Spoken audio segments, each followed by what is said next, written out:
Hey, your life counts, so be accountable. Your life counts, so be accountable to someone.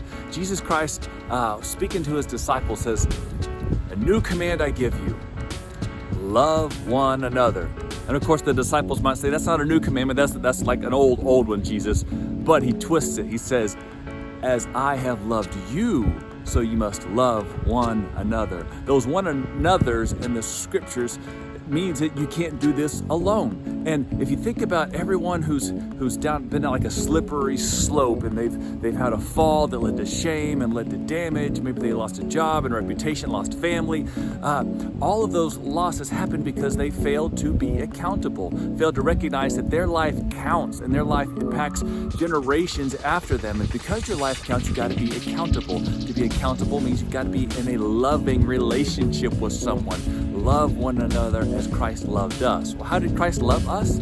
He gave his life for us, a sinless sacrifice, because we deserve the death penalty because of our sin, but he loved us anyway. And so we would walk with him.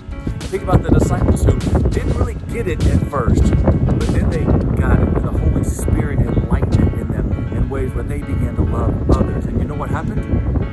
I'm here 2,000 years later still talking about it. You're still talking about it. This incredible, beautiful movement that Christ started is still moving because it's a movement rooted in love. And so if we love one another, we keep each other accountable.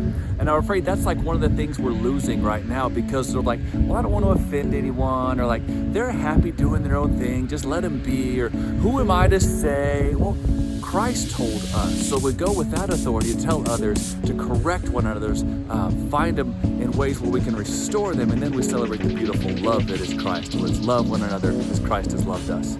Peace.